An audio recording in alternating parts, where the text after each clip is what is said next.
Bismillahirrahmanirrahim. Assalamualaikum warahmatullahi wabarakatuh. Selamat berjumpa kembali dalam pembelajaran semi online saya.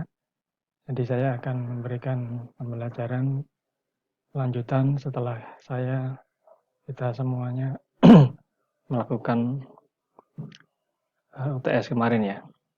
Jadi untuk pembelajaran sesi pertama ini atau pertemuan pertama saya nanti absennya di Google Classroom ya, ada presensi atau absensi. Presensi itu di situ nanti.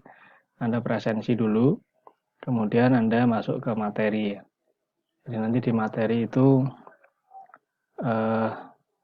Anda baru mendapatkan pembelajaran tentang materi selanjutnya. Oke, saya akan mereview dari materi sebelumnya di bab 2 dan bab 3 ya. Bab 1 dan bab 2. Pendahuluan.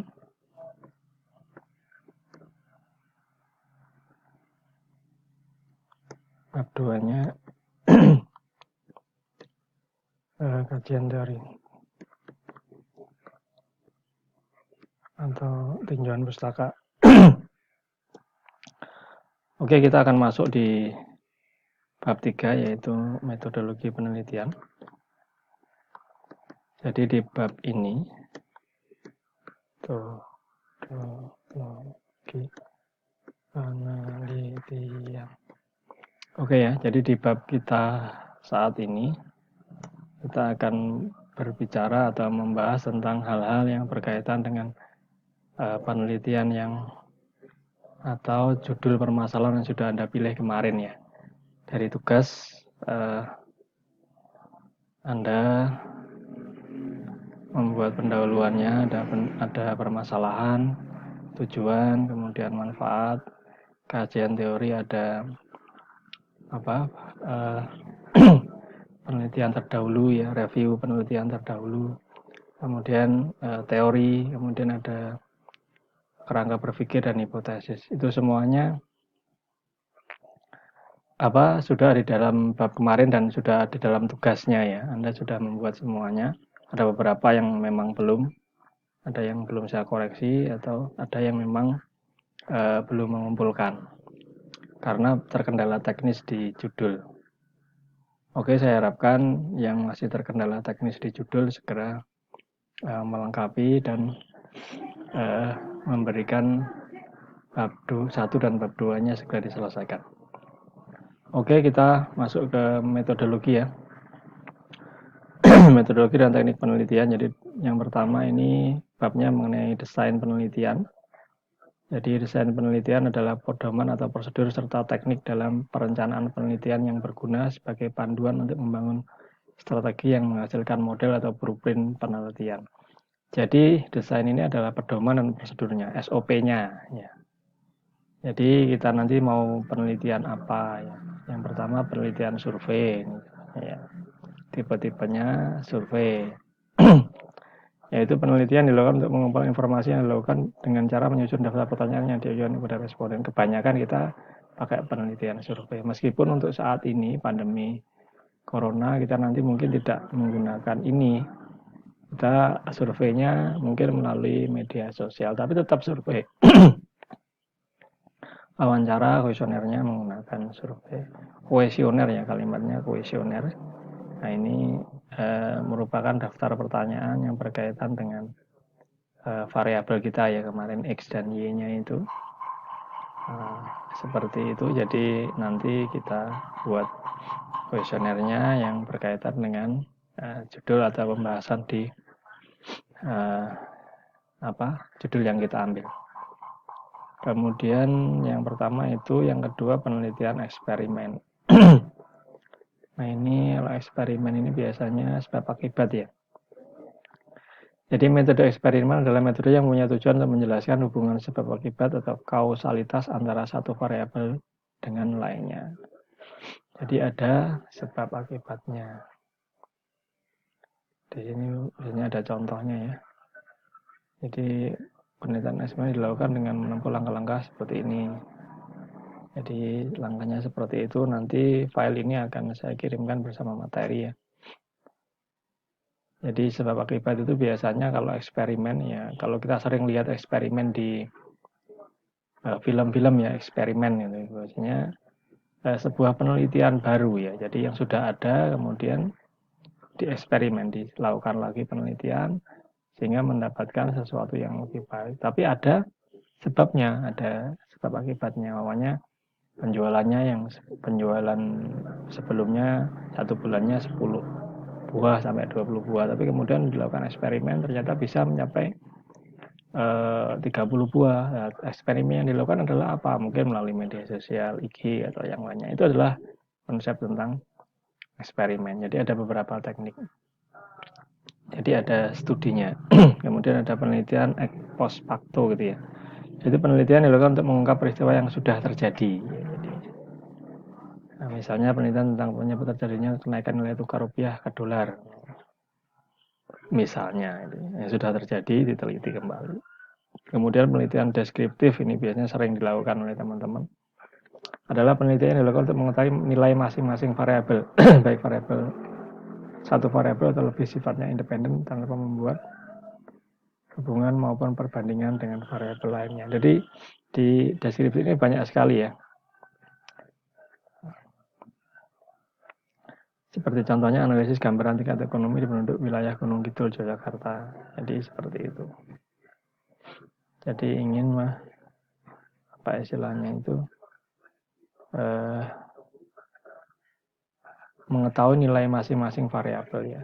Jadi kalau di Gunung Kidul atau di mana dia sama-sama gunungnya, mungkin di Gunung Kidul Jakarta atau mungkin di Sawahan atau mungkin di mana, nah ini kita kepengen tahu. Tapi dalam satu variabel ya, X-nya saja. Tapi kalau yang 5 ini komparatif, jadi membandingkan.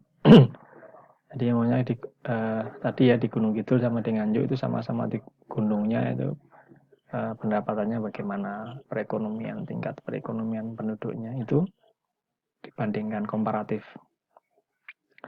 Penelitian asosiatif atau hubungan. Nah, ini juga sering dilakukan oleh teman-teman. Nah, desain penelitian menggunakan desain penelitian deskriptif dan asosiatif. Nah, seperti itu. Ada rasio, penjualan, struktur aktiva, profitabilitas. Biasanya ini di manajemen yang memilih manajemen keuangan atau anak-anak akuntansi. Oke, sekilas itu. Kemudian yang B, variabel penelitian dan definisi operasional. Nah, ya, variabel kemarin sudah saya jelaskan, ada XY itu ya, variabel independen dan dependent. Jadi seperti itu, ada variabel moderator ini ya, penghubung. Nah, ini mempengaruhinya, memperkuat atau melemahkan.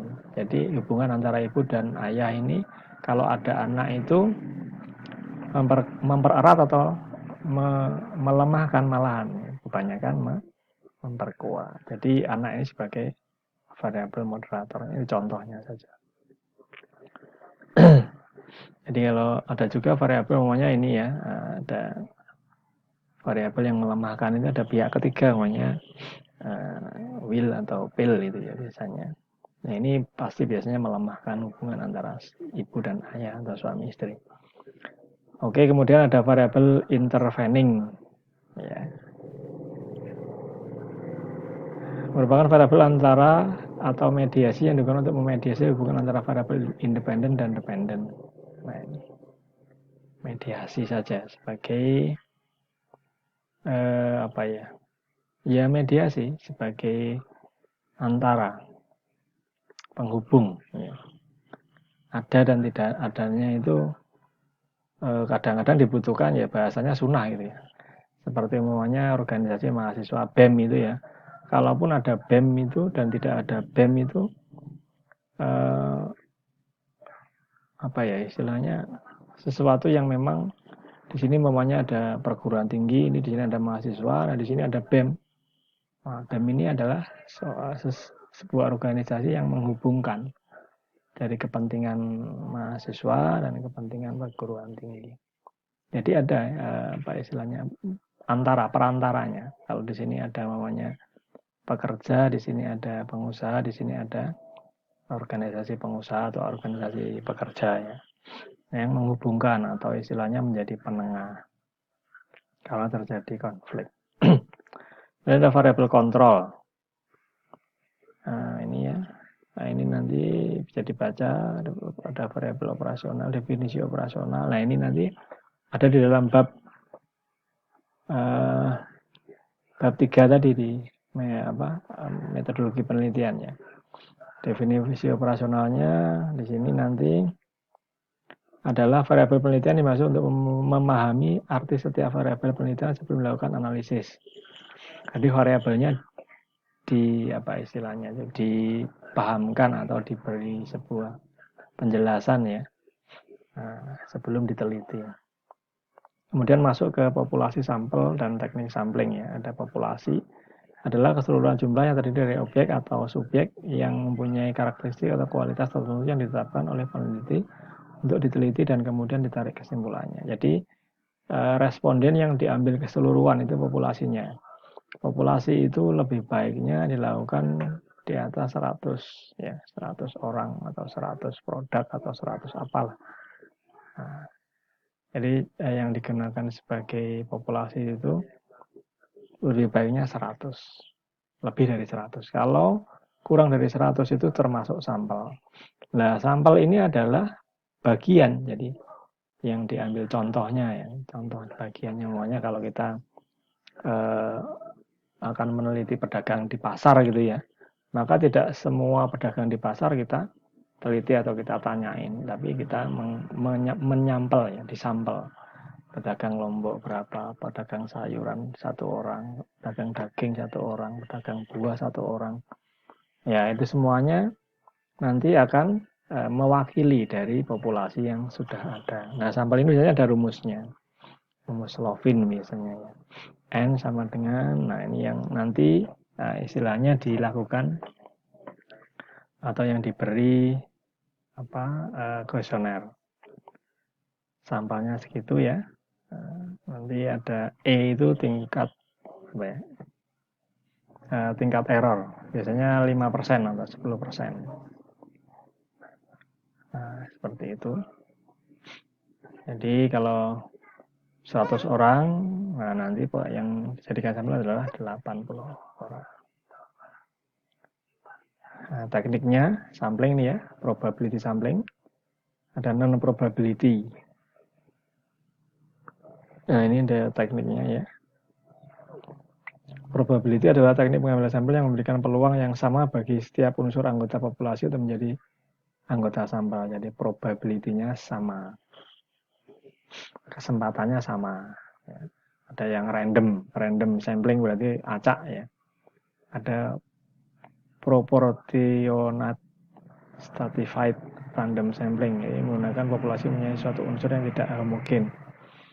Satu organisasi yang mempunyai pegawai dari latar pendidikan yang berstrata, maka populasi pegawai itu berstrata. Jadi ada yang S1, S2, STM. Nah, ini nanti stratanya. Ada yang cluster sampling. Nah, cluster. Itu nanti dibaca sendiri pengertiannya sampai semuanya ya. Oke, saya kira penjelasan saya yaitu data primer, data sekunder juga dibaca, cross section, teknik pengumpulannya, ada yang tes ya, wawancara, observasi, kuesioner tadi, survei. Oke, saya rasa pertemuan kita cukup ya, Anda membaca ini semuanya, kemudian diterapkan di penelitian atau proposal yang sudah Anda buat, diteruskan kemarin. Oke, demikian dari saya, terima kasih.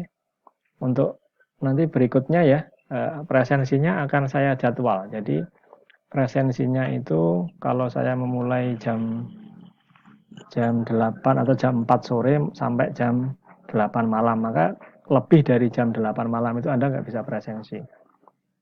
Nanti selanjutnya, tapi ini presensinya masih saya buka open semuanya. Nanti untuk biar tidak terlalu stres ya, istilahnya tidak terlalu strength di dalam pembelajarannya. Oke, terima kasih. Assalamualaikum warahmatullahi wabarakatuh.